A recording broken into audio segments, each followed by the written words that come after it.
Hi, everyone. Welcome to Be Wild. My name is Garrett Arnold. I'm the event manager here at the Mountaineers. Thank you for coming tonight and coming to hear Graham Zimmerman speak. This is our fourth virtual Be Wild and the final one for the season. Looking back over, I was just sitting here thinking, looking back over this whole year, it's really been so amazing to host all these virtual events and see all the volunteers that really pivoted and came out to support our organization. So we've been around since 1906. We have traditionally held in-person trainings, courses, activities, advocacy work, all different types. Over this last year, I feel like we've been tested further than we ever have on our community, and it's just been amazing that we've come through it after over 100 years of being a part of the community. So a little bit more about the Mountaineers. As I said, we are an advocacy, a conservation organization. We also do courses and activities ranging from, of course, mountaineering all the way to sailing, backpacking. We even have sea kayaking going on. So really at our core mission, we're just trying to get people outside and engaged in the outdoors.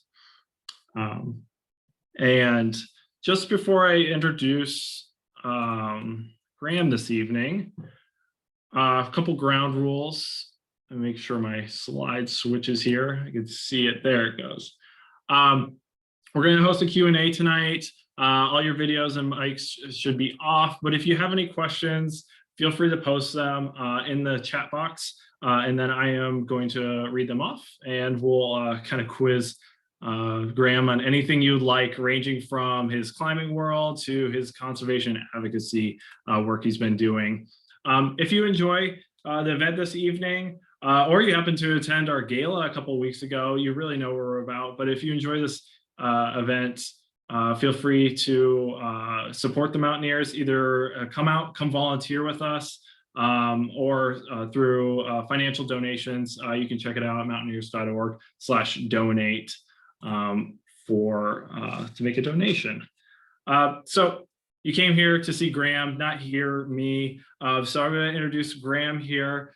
He was born in New Zealand and raised in the Northwest. After being exposed to alpine terrain in the Cascades, he moved back to New Zealand, where he cut his teeth in the Southern Alps, became a strong part of the Kiwi climbing community.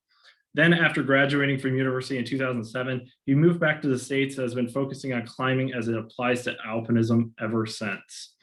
This has taken him on expeditions from Alaska to Patagonia, to Kyrgyzstan, to Pakistan, and all over the lower 48 in Canada, where he's established dozens of significant new routes on rock, ice, and snow. He is actually just in Alaska, and he just got back like a day ago too. So he's still like all over the place, climbing all these amazing peaks. He specializes in complex logistics, having run over 30 expeditions and assignments in many parts of the world, including Pakistan, Kyrgyzstan, Alaska, Argentina, Eritrea, Kenya. And for his climbing exploits, Graham also won the 2010 New Zealand Alpinist of the Year. He was a finalist for the 2014 POW and won the 2017 Cutting Edge Award from the American Alpine Club, and another award of the 2020 POW. He was obviously a well-traveled climbing alpinist. I'm really honored to have him here and share this event with you all. Again, stick around for the Q&A afterwards, and yeah, have a great show. All right, Graham, it's all yours. All right. Hey, everybody.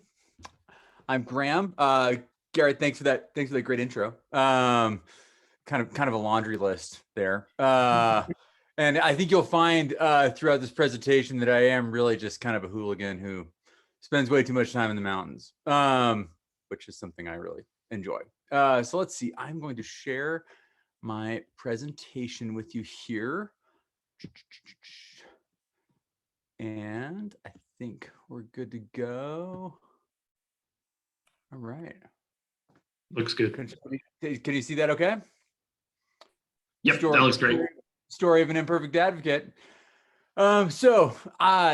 thanks everybody for coming tonight. This is really fun. I have to share that I am particularly excited about this presentation because, as you might imagine, I spend a lot of time talking about climbing. What kind of rope do you use? Oh, what is your favorite cam? All that kind of stuff, which is great. I will very happily geek out on all that with you at any time, and we can at the end if you like. But something that I've been working on more and more is the intersection between climbing and climate advocacy. Climate advocacy being working on solving our climate crisis via mitigation and adaptation.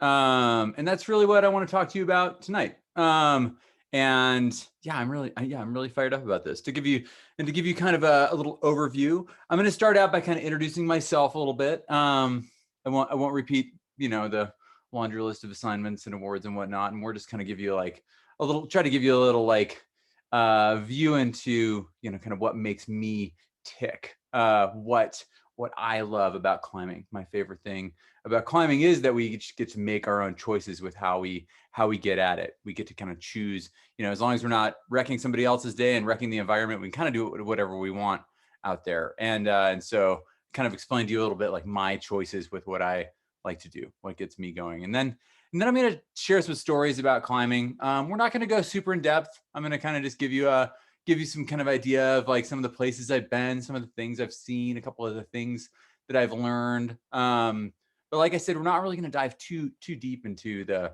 climbing stories. We're going to instead take a jump into kind of what I've seen out there in terms of some of the impacts of climate, so of the climate crisis on our mountains and our world. I think there are things that I hope and I reckon you probably will be able to relate to. And then we're going to kind of talk a little bit about what I'm doing about it and what I think you can do about it. My kind of whole goal here is not to stand on my little alpine climbing soapbox and tell you what you should do or tell you what you need to do, or just kind of give you some ideas, just give you some perspective, maybe even change your perspective a little bit. I've certainly had my perspective changed on this stuff a number of times. So with that, I'm going to get into what gets me fired up, what gets me going. And this right here is this is it. A small tent, a couple of people out in a wild place, trying something that has never been done before. This in the background is the east face of Mount Lorenz in Alaska. And this, I guess when this photo was taken, had never been climbed before. A few weeks later, that changed. And I think that, that face on Lorenz, like, it has some very technical climbing on it. It had some very heads up, mixed climbing and ice climbing and all of that. And I do love that stuff. But for me, it's this holistic experience that we get at in the mountains. It's not just about that crux pitch or about that like hardest day of climbing. It's all about the overall experience that we get at while we're out there. This is part of the kind of 2-day ski that it took to get to that little base camp that I just showed you a photo of. And oftentimes this part of the story gets left out, which I think is a shame because, these can oftentimes be the best parts. This is where we really have time to think in these big wild spaces. This is where we get to really build our partnerships. And this is where we really get to engage with exploration. Now I do of course love the technical stuff. This is another route in Alaska. This is up on the west face of Salino Peak in the Wrangell St. Elias in the Tawarpes, if anybody knows where that is. And I mean, there's really nothing quite like pushing it really hard on technical terrain on a big, wild, unclimbed mountain face. And so what am I trying to get at? Like when I'm going climbing, what am I trying to do? And for me, it's really taking these different disciplines that we get at, kind of in the crags around the world, for instance, ice climbing in the Canadian Rockies or rock climbing on the right here. This is at Trout Creek. Going and doing some big wall climbing in Yosemite. Many of you will recognize the boot flake on the nose there, and then going mixed climbing.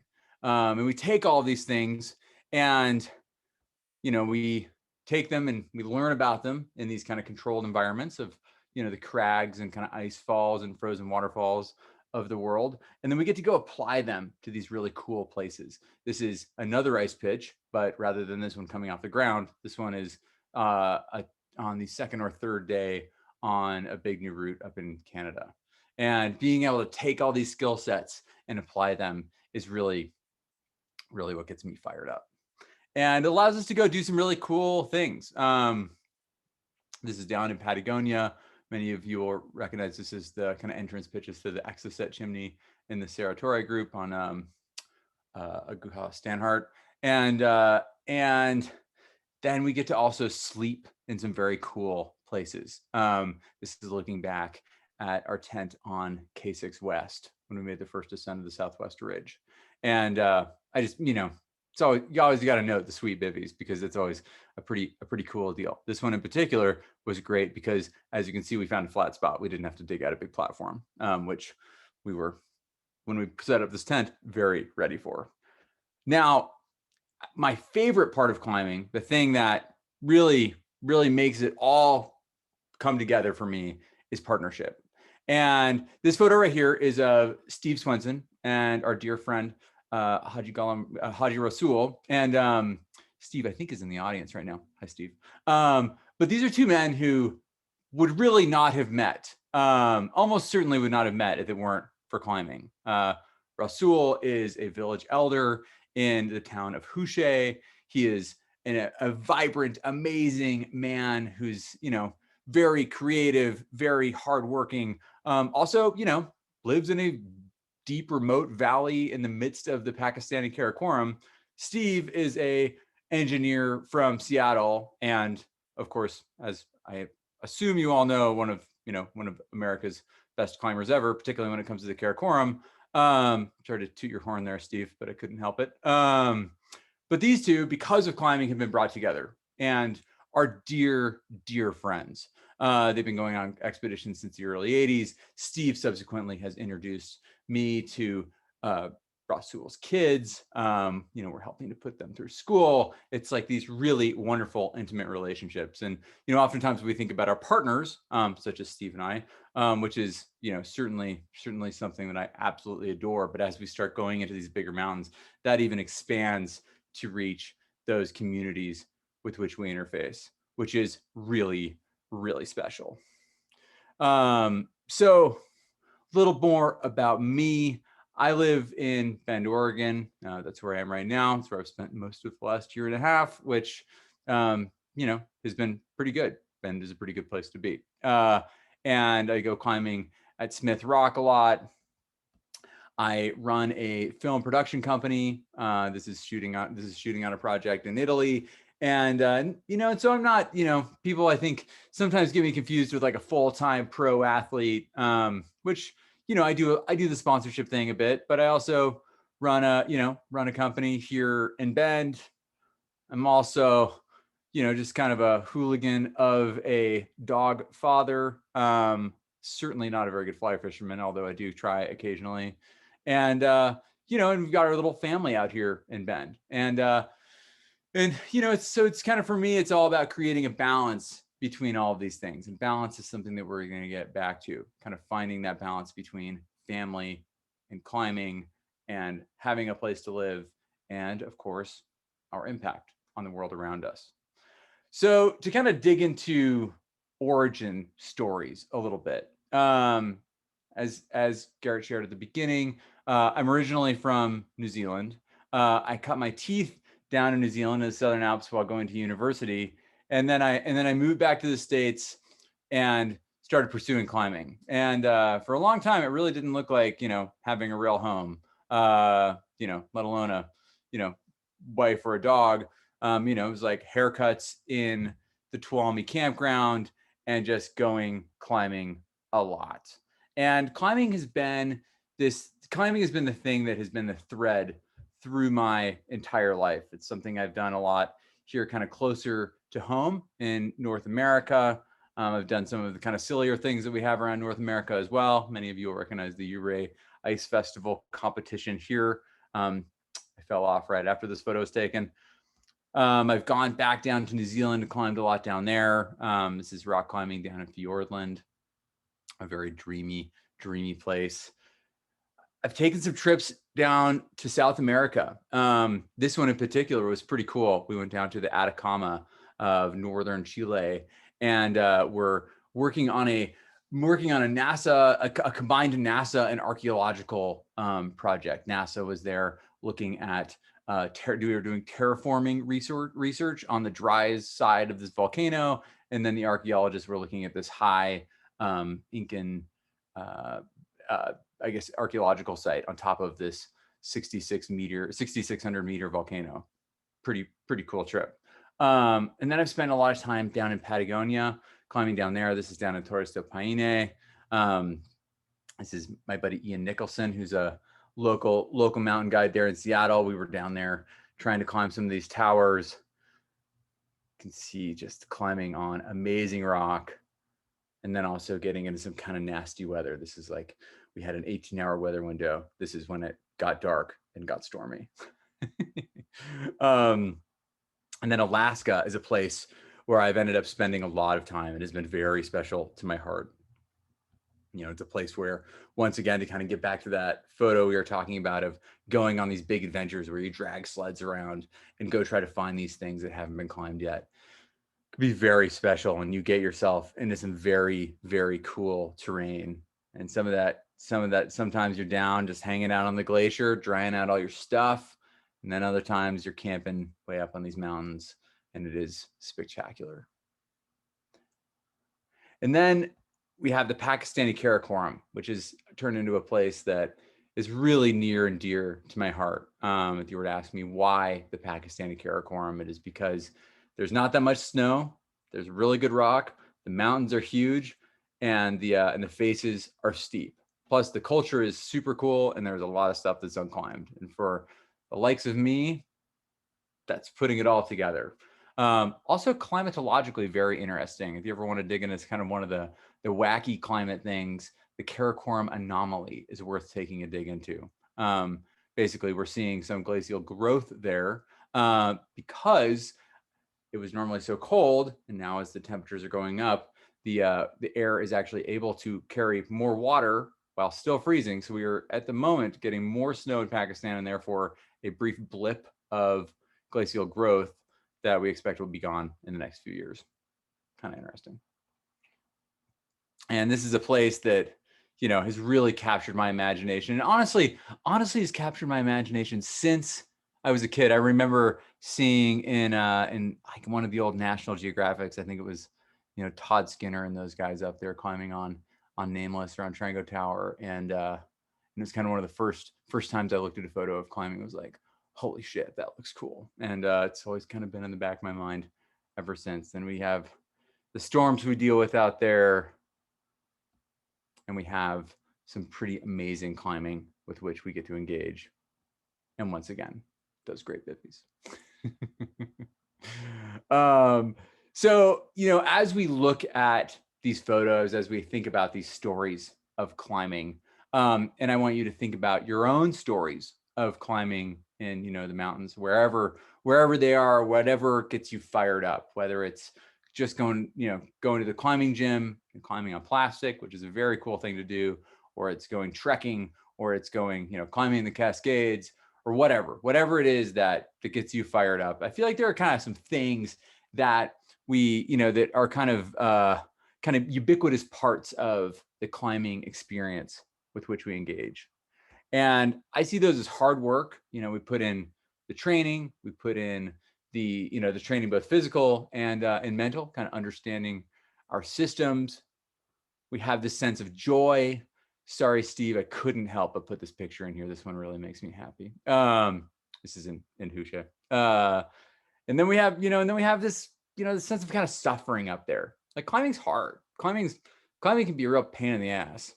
And those for me are things that I think every climber experiences in their own way. Those are kind of three things that we all get at, and whether we like one more than the other, like, you know, that's all up for debate. But these are all kind of things that we all get to engage with. And I think they set us up really well for what we're going to talk about next. And what we're going to talk about next is the changes that I have seen in the mountains. And I think that many of you have seen as well. So when we talk about climate change, we talk about, the climate crisis that is upon us. We talk about how the areas with high altitude and high latitudes are the most affected.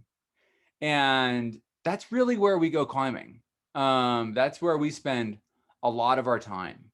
And that means that I am, and I think many of you are, certainly many of the kind of, Mountaineers community are seeing change take place in the mountains. These are some comparative photos from up in the Selkirks.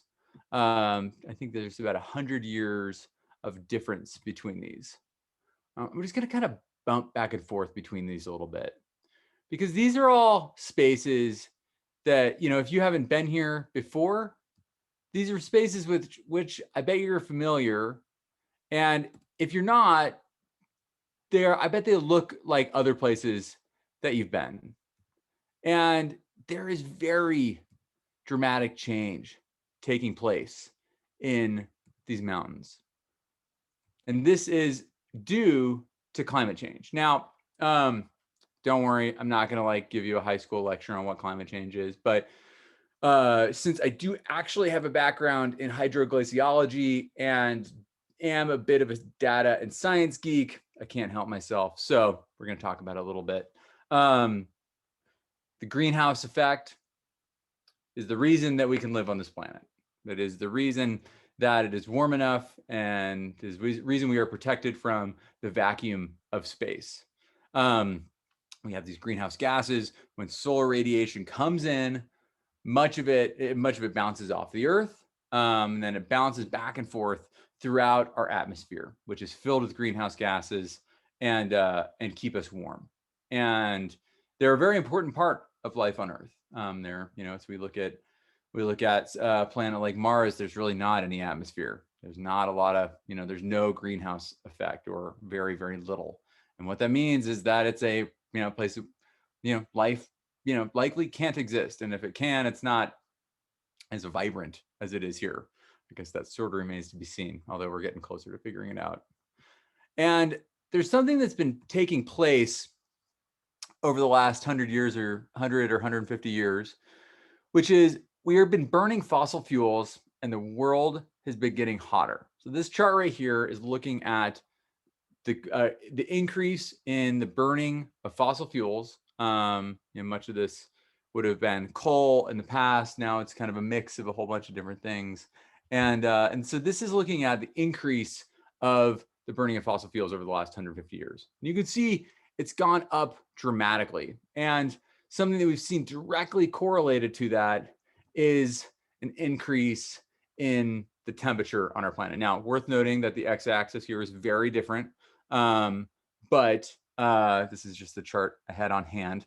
For any stats geeks out there, I'm not trying to deceive you, I promise. But we're seeing 10 of the hottest years globally taking place between 1998 and 2000. I guess this goes up to 2016 or 17. That is continued up until today, and so we are seeing this direct correlation between the carbon that we're burning and an increase in the temperature of our planet.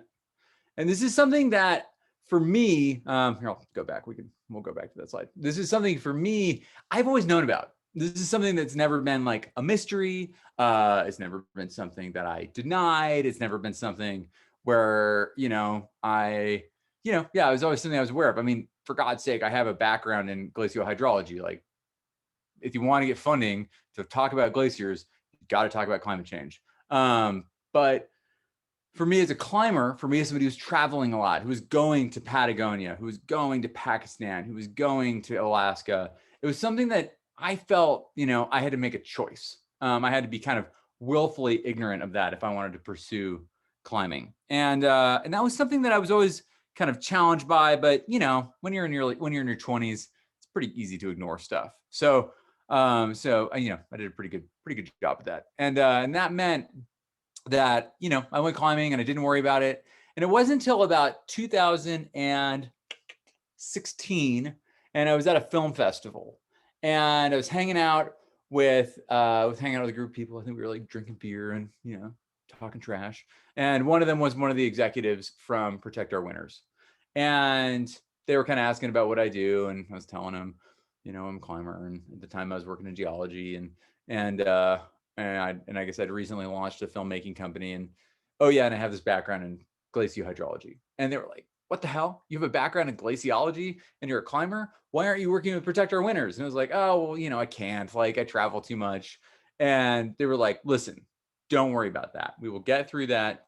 Don't worry about the hypocrisy. You are the perfect person to be speaking out on climate. And that was a pretty pivotal moment for me. Was joining the animation goodbye, joining the Protect Our Winters crew and starting to learn about what it meant to be a climate advocate. And one thing I do want to kind of define for you right now, which I always think is kind of interesting, is advocate versus activist. And both are very important. But based on my understanding, an activist is kind of working from the outside. It is marching in the streets. It is signing petitions. It is, going and trying to get more people involved who might not be involved otherwise. Whereas an advocate is working from the inside. So working within the outdoor industry, working within the Mountaineers or the American Alpine Club or that company that you work for, and working to bring more awareness from that organization, brand, or community. And both roles are very important. But for me, I've really found myself in the advocate role, which has been very, very powerful. Doing a lot of work with other athletes on climate policy and things like that. So POW's vision, I'm not going to dig in. I know we're talking about another 501c3 here. Sorry. But just kind of give you an idea of what we're getting into there. Increase renewables and reduce carbon.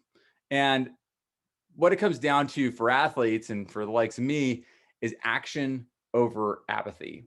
And that's really us getting at, kind of breaking down the hypocrisy, looking for solutions for how I, as a climber, can both be, an athlete, can be doing these things that I love, and can also be an advocate for our climate, and how those things don't have to be separate. And we're going to talk a lot more about that here in just a moment.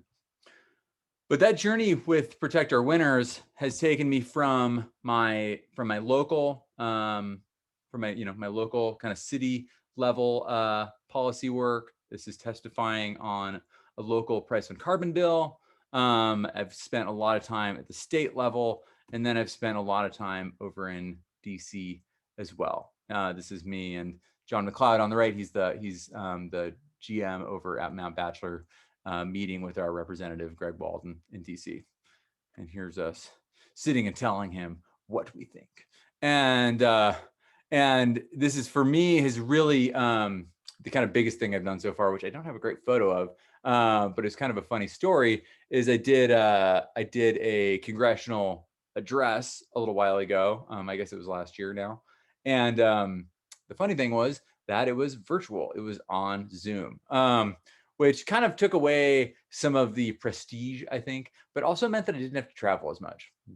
I was able to wear my slippers while testifying to Congress. So that was kind of cool. But it's really, it's something where I've been enabled through Protect Our Winters, as well as the work that I do with the American Alpine Club. I sit on the policy committee over there and do a lot of work with them. And that's really given me the platform to go out and tell my stories and do this work as an advocate.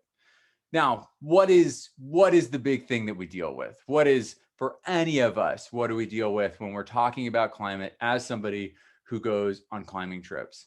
We deal with the problem of hypocrisy. We deal with the problem of being an imperfect advocate.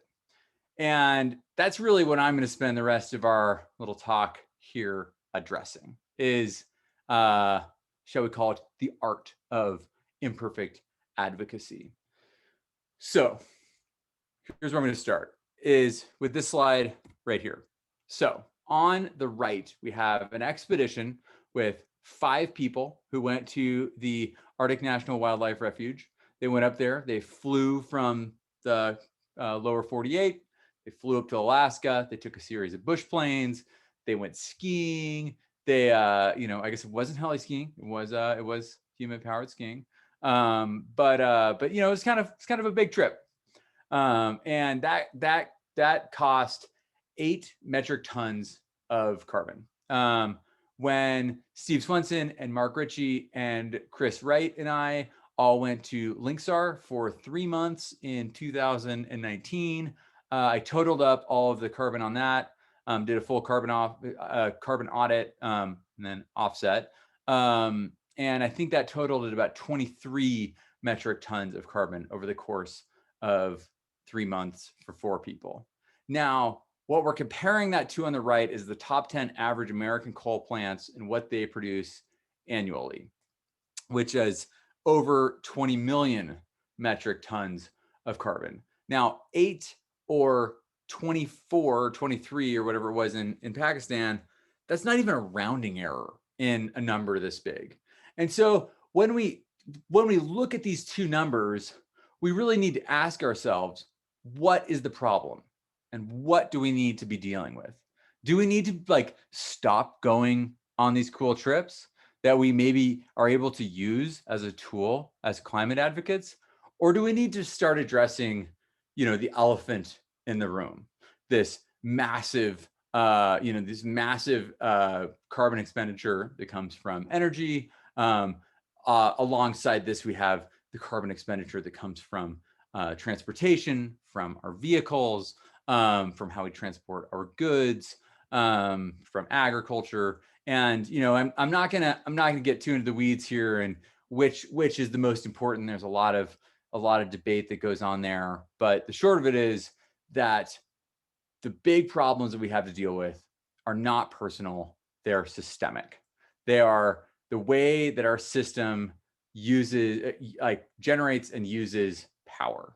And we are in a culture as the human race that really uses a lot of power, and we really rely on combustion, particularly of fossil fuels, for that power. And that's what we need to get at. That's what we need to change. So that leads us to telling a different story. Many of us have been sold the idea that we solve the climate crisis by recycling, which is like the worst, because recycling doesn't do that much. We've been sold the idea that, oh, we should drive a little bit less, maybe take one less plane flight a year, maybe be vegan or or whatever. And that's this story where the onus has been placed on us and our individual actions. And I'm not going to argue in any way that you shouldn't, be conscious of your personal carbon footprint. For my part, I drive hybrids. I try not to fly that much.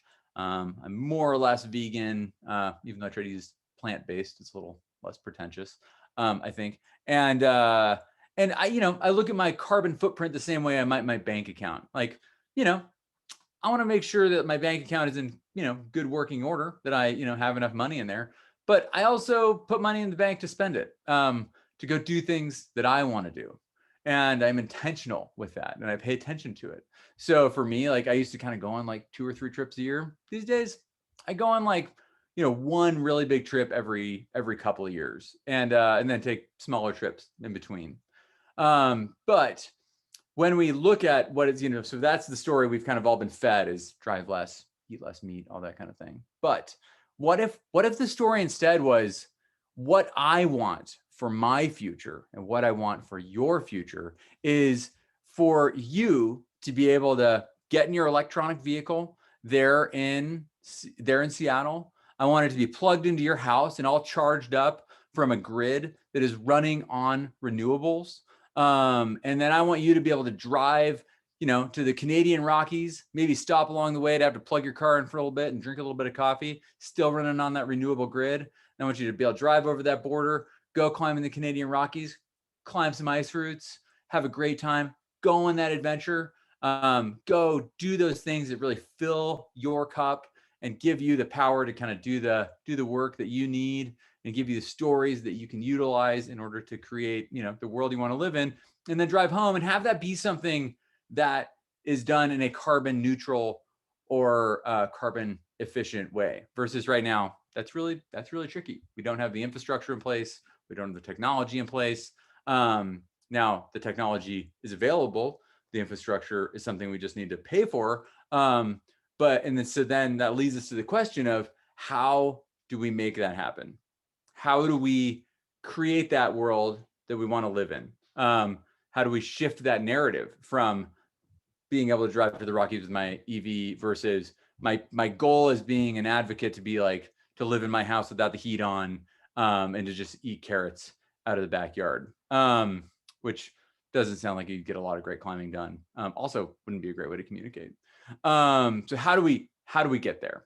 And the answers are: we vote, we are aware of what's going on in the political spectrum, and we work as advocates within the organizations and within the corporations and communities within which we exist, as well as those that are adjacent to them.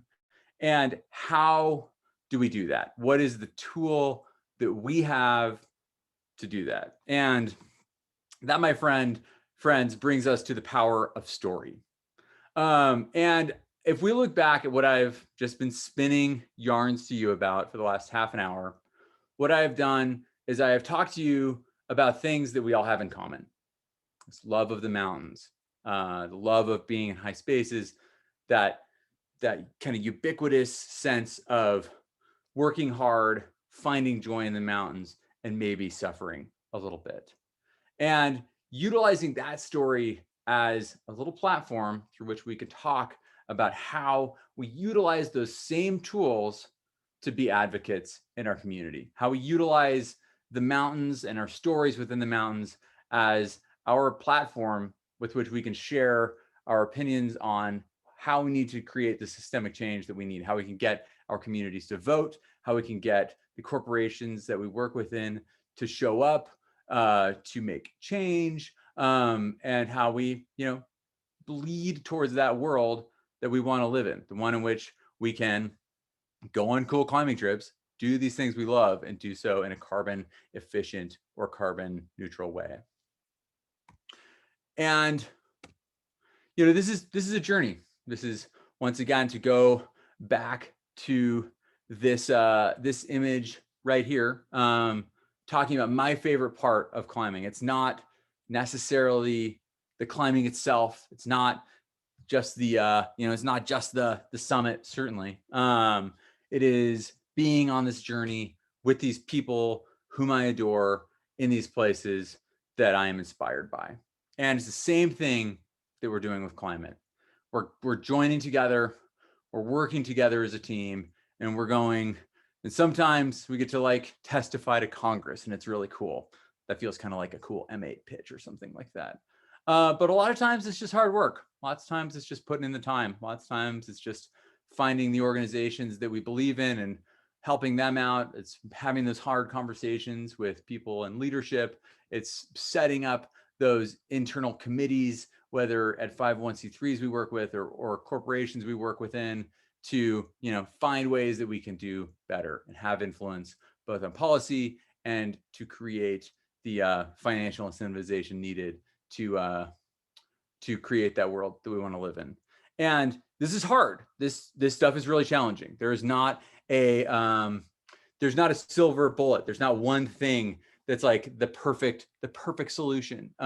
Every solution that we have has follow-on problems that we will have to solve down the line. A big part of dealing with climate is kind of good enough, and not kind of like whatever, perfection being the enemy of progress, or whatever that cliche is. And for us, the mountains are the metaphor. Mountains are hard to climb. Mountains are the metaphor of climbing a mountain is to do something hard to anybody who doesn't climb mountains. And for those of us who do climb mountains, we know that climbing mountains is hard. And so that means that we're in the perfect position to lead by example and to be doing this hard work to get this done. And this is the last slide that I have for you right here. This is an unclimbed, well, I guess the left-hand one's unclimbed, the right one got climbed in the 70s. But that is Saltaro Congri. This face itself is certainly unclimbed, is one of the things that I really consider to be one of the last great objectives of the Karakoram. It sits right along the actual ground position line between Pakistan and India. So it's very, very much not allowed. But you know, if we work together and if we pool our collective influence, if we pool our collective resources, the systemic change is something we can take on. That's something I truly believe, and something that I think we're seeing take place right now with things like the infrastructure package that the administration is pushing forward. And so that's kind of my last thing for you, is to put up something that looks ambitious, that looks really hard to climb, and say, hey, these are the tools we have. Let's go get it done. Because what we want is a future in which our mountains are available for climbing, the glaciers are still there, and we can get there in a way that is carbon efficient or carbon neutral. So yeah, that's kind of what I've got for you this evening. I know that I had like 45 minutes or an hour to speak tonight, and I really wanted to not give you too long of a presentation, because I'm sure there are some questions here. And I'm happy to dive into whatever it is that you want to know, because I know that was all pretty high level. So please, with that, quiz away, my friends. Thanks so much, Graham. That's great. Thank you for sharing your presentation. And I just echo that feeling of connecting with people and that storytelling. Like, I remember our previous conservation director really made the point is the outdoors bridge so many political divides and worlds and ways to connect with people. I love that message to tie that in and storytelling. There are a couple questions in the chat. If you do have more questions for Graham, please toss them in the chat box there and I'll ask him. But the first one comes from Steve Swenson. As climbers who experience the impacts of climate change, for example, your photo comparisons, how do the outdoors people explain the urgency of the climate crisis to those who don't experience these dramatic changes? So, Steve, that's a great question. And I think for a lot of people, you know, particularly like DC politicians, you know, who primarily exist under, you know, air conditioning in the Capitol, it can be kind of hard to explain, you know, what's going on, to really make this real. And I think the best tool that we have for that is our stories of the changes that we've seen. And as we communicate on those things, I think it's really important to think about how we share those stories. As you're all aware, you know, there's particular vernacular that we can use, particular language that will really, you know, just like put a stake in the ground as like, I am a bleeding heart liberal. And those are kind of things we want to stay away from. Those are things that that really, you know, kind of like polarize people. And I find that the best thing that we can do is find those connections in the middle that allow us to have conversations about things that are less polarizing. You know, things like jobs, things like water resources, things like coastal habitat preservation, and that kind of thing.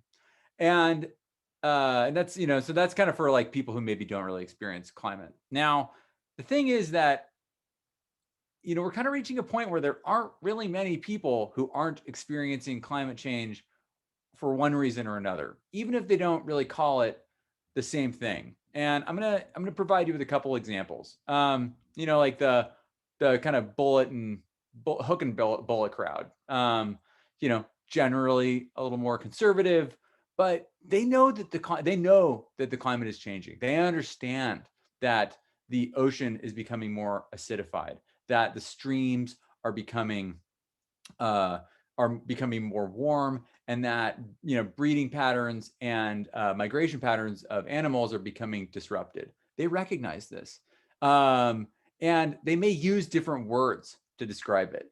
But if we can find ways to listen, if we can find ways to empathize, and if we can find ways to, you know, find common ground through those changes that we're seeing, that's a really great way to make progress.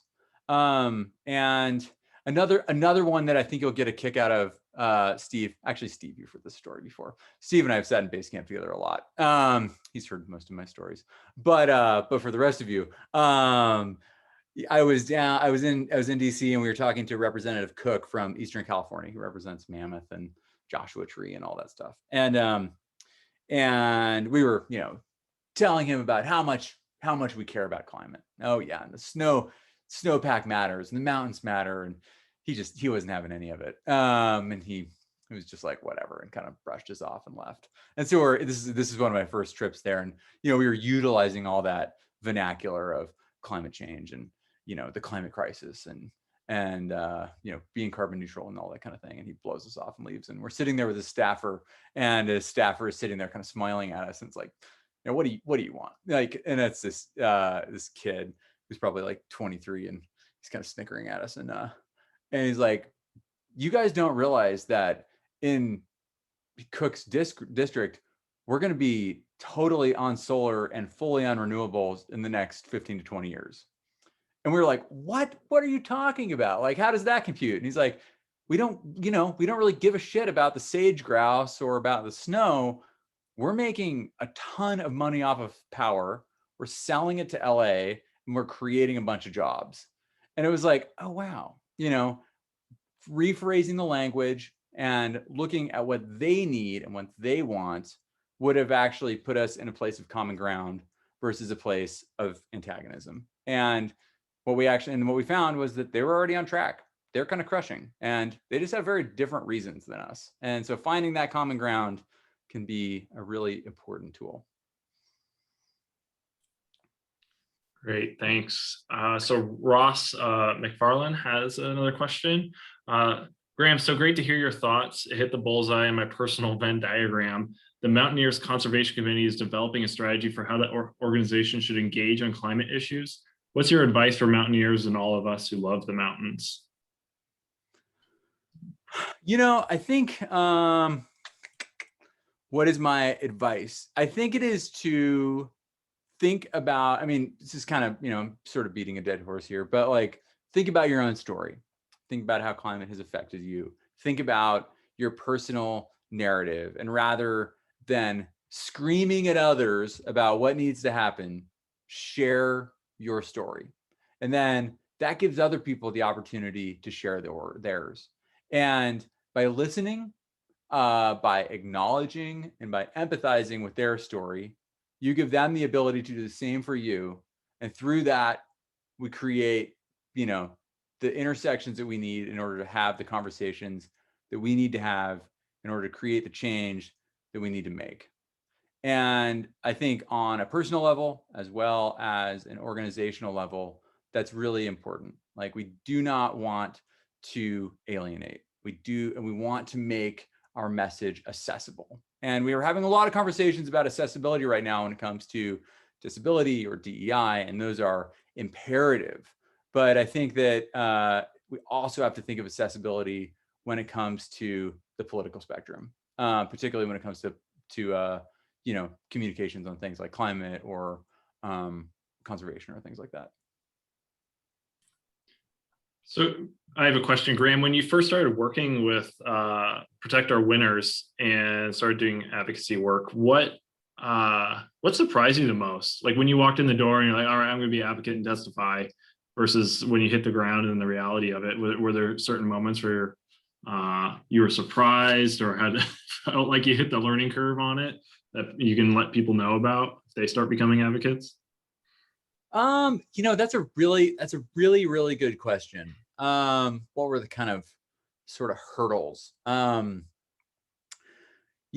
me, I spent a lot of time talking about climbing. Climbing is something that I can talk about all day and all night. And learning a new language, learning the value that I brought to that conversation was really hard. When you start talking about policy, when you start kicking around all of the acronyms, all of the different House bill and Senate bill numbers and things like that, when when you start, kicking around all the different, all the different ideas, all the different kind of solutions that we have, it gets really complicated really fast. And that for me was super intimidating. I was like, oh my God, I don't know if I can figure this out. I don't know if I'm cut out for this. Maybe I'll just, go climbing. And, I think the things that I would advise for dealing with that are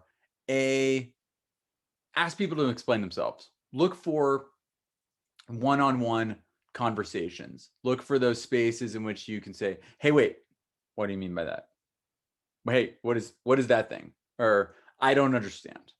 And know that through your story and through your platform, through the organizations that you work with, that you do bring immense value and perspective to these conversations. And the thing that I think we're trying to put ourselves in the position for is not to necessarily be a policy wonk, not to know what all the Senate bills are, but we're trying to be kind of that intersection between the two, between our community and this policy wonk, so we can speak a little bit of both language, so we can be sharing across that kind of divide. And I think that a really good place to start with that, that I've personally been really really successful with, and something that I think even on an organizational level can be really helpful, is looking for a trusted organization or person that you're willing to kind of like put your trust in. For me, I did a lot of work with Protect Our Winters to kind of audit what they were doing, and just like spend a lot of time like researching on my own, like, what are they all about? What are their policy pillars? What do they stand for? What is their mission? And it's like, okay, cool. I trust this organization. And I do check in occasionally, I do like kind of dig in and look at like, what are they doing? Like, is it what I agree with? But like basically kind of handing off that job of like, what do I think about, House Bill 2020 in Oregon? Do I think it's good or bad? And say, oh, I'm just going to ask POW because I kind of trust what they're doing. And that's something that I think you can do on a personal level. There are a lot of really good organizations out there that you can be paying attention to, taking cues from. And I think that works on an organizational level as well. So like for the Mountaineers, looking at like, cool, what are like a couple of trusted organizations, and we can sort of kind of jump on their bandwagon as we develop our personal message and really help you kind of move along to define that. Awesome. Roger Mellum is wondering what company or organization you use or recommend for buying carbon offsets, and should the Mountaineers promote members buying offsets for our foreign trips? Let's see, carbon offsets. Of course, this is going to come up. So we have carbon offsets and we have carbon RECs. They're two kind of different things. They do fairly similar. They have fairly similar kind of mechanics, but carbon offset is like buying trees, whereas a carbon REC is putting money into something like building a wind farm. And for anybody who's wondering, you can buy carbon offsets or carbon RECs in order to offset offset carbon that you're burning for other stuff that you're doing. Now, we have to note that when we are buying carbon offsets, we are still burning carbon.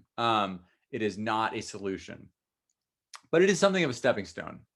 And something that we've been doing with POW that this is kind of getting you on the inside loop. It's kind of sneaky, but we've been running a carbon offset program where people can go and utilize that, buy offsets. We've kind of put together a program where here are a bunch of different trusted offsets and RECs that we recommend. Here's a carbon calculator that you can utilize to like, to build out your, how much carbon you burned on your trip. And then great, here, and choose the REC or the offset you want, and then purchase it. And then look, here it is. Here's how much it costs. And buying carbon offsets is cheap. For our 2019 trip to Pakistan, 4 dudes going to Pakistan for 3 months, I think it cost $200. Like it really doesn't cost very much. But the thing that we're doing with POW is we're saying, cool, here's your carbon bill. And oh yeah, and here it is compared to, your local coal fire plant. And it's kind of like saying, cool, great job with that offset. Here's the real problem.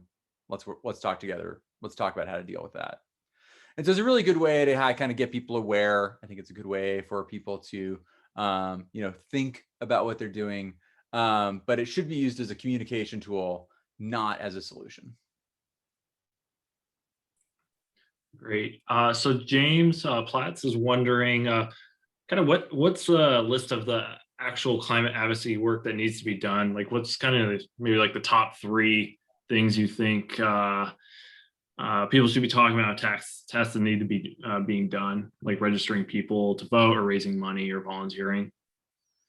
Yeah, great question. Well, I would kind of go a level higher than that, and clean energy is what we need. Clean energy. We are like, when we look at why we burn carbon, it is generally because we are utilizing energy that is coming from combustion of fossil fuels. So when we look at solutions that are needed, we are looking at how do we get ourselves onto a clean energy economy. There are of course plastics and all that kind of stuff as well. There's agriculture and fertilizer and all that, and that stuff's all really important. But clean energy is like the big one that we need. That's the really big thing we need to get at. And if we're going to look at how we can do that, and the most important things that we can do, I think that it kind of depends on what's going on at any given time. 6 months ago, a year ago, it was like getting people to vote. The last election was really, really important. Now, a lot of what we're doing is looking for ways to push forward at the new infrastructure plan and make sure it's really robust. And how do we do that? We do that by oh, sorry, my dog just ran in. How do we do that? We do that by getting people to show up. Getting people to vote, getting people to share their opinion, call their reps, call their senators. And I think that's really important stuff. But the kind of thing I'm trying to lead towards is that we oftentimes look at the federal scale. We look at the national scale, or the global scale, and how can we affect change on that level? Because that's kind of, that's the biggest mountain. That's the Saltoro Congress. But when we look at how policy is oftentimes executed, it actually is very like accumulative. If we look at how gay marriage was passed, it started generally on the local level, moving to the state level. People became more okay with the idea of marriage not necessarily being between a man and a woman. We passed laws on the local and state level until eventually there was enough critical mass that Obama was able to say, like, sweet, like we kind of got enough critical mass, we're making this federal.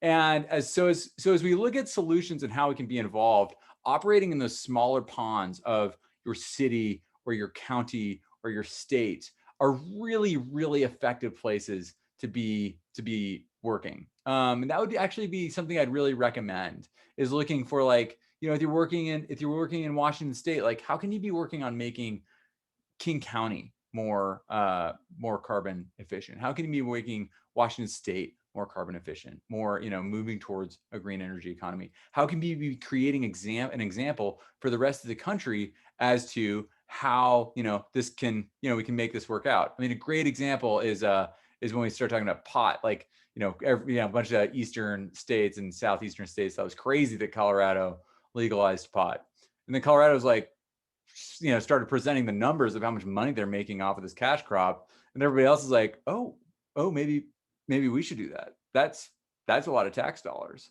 And the same thing can happen with solar. The same thing can happen with wind. Nuclear is something that's POW is not super pro nuclear. I tend to be a little more, I kind of hedge towards pro nuclear. I think it's a good option. We just got to do it right. But like looking at those local municipal and state kind of objectives is I think a really good way to go.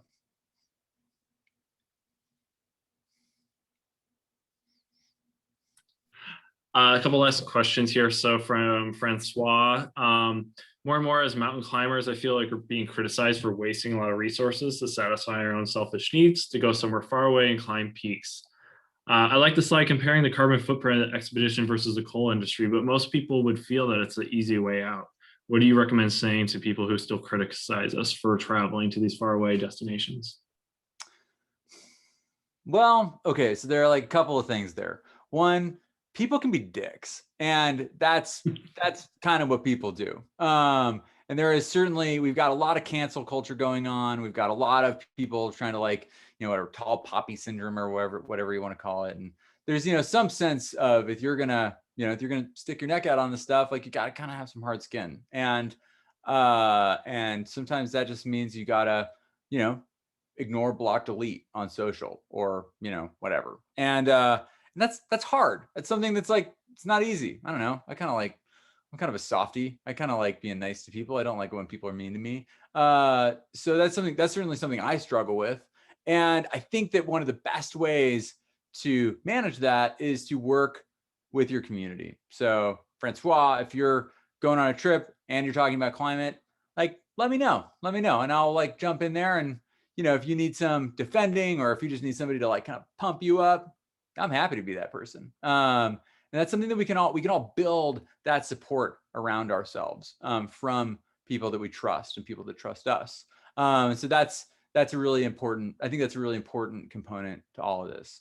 And I mean, if you look at what politicians deal with, like they can't do a single thing right. They get called out on everything. And that's like part of the reason why getting into this whole world is kind of tricky. And so we got to build the support structures. And I think the other thing that for me that's really powerful is to look at like what, so like you're going on a trip, you're going to climb Mount Rainier, you're going to climb Mount Everest, whatever. And you're spending that carbon, you're spending it on yourself. I go to the mountains. The primary reason I go to the mountains is because I love going to the mountains. There's no other reason that I think anybody should go. But I use those stories in order to try to create change by talking about these high altitude, high latitude areas in which I'm spending time. So while the reason for going is not because I'm trying to collect stories to work on climate policy, the reason I'm going is because I love those spaces and I want to go make good decisions out there. But I do have this potential takeaway where I can utilize those stories, whether it's in slideshows or sharing with family and friends when they ask around the Thanksgiving table or whatever. I'm able to say, yeah, and we had this great climb and it was really cool. And like, oh man, there is this glacier that I saw, and I saw it 10 years ago, and there's a lot less. And do you know about what's going on there? And have you seen anything like that? It's something that I was reading up on, and this is what I think is going on, and this is what I think we can do about it. And something that's like, it's a really easy way to kind of generate that conversation. So if we go to the mountains because we want to go there because we think the mountains kick ass, that's I think what we should do.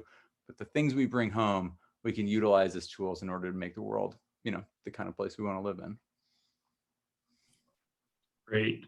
And then my last question for you, Graham, is do you have any films, or you're sitting in front of a library there, any good books to recommend people to explore climate change policy or just advocacy work further? Yeah. Gosh, well, okay. So if you want more imperfect advocacy stuff, my buddy just made a film about me called An Imperfect Advocate, which, it's a lot of what we just covered. And that one has been really helpful. That was a really helpful process for me, kind of like learning to tell my story, which was really cool. So maybe watch that. But for me, I do a lot of reading.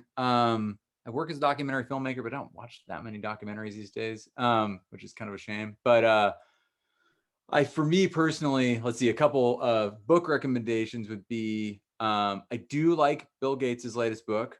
It is very much kind of a billionaire writing about his opinion, but I think his opinion is pretty good. I really like a book by a woman named Jane Kleeb called Harvest the Vote, and it's all about communicating across the aisle, not particularly on climate, but just kind of in general. And I do think that's one of the big problems that we have in this country is our inability to kind of cross-pollinate between the left and the right. And she works with the Democratic Party in Wisconsin, I think, and it's kind of all about her insights on what the Democratic Party needs to be doing in order to kind of like basically win back rural America.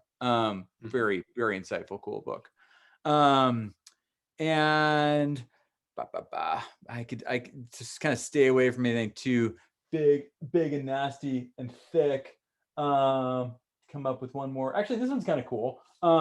This one is called Climate: A New Story. It does get a little woo-woo, but it's a really interesting discussion of how we can reframe climate and science in order to be more acceptable to kind of more of the mental constructs that we have around the country and world. So looking to kind of find how to bridge that divide between like the the Christian left and science, and how to like bring climate into the middle of that and have it not be an either or. It can be we can talk about both. And that's what's that? Climate by Charles Eisenstein.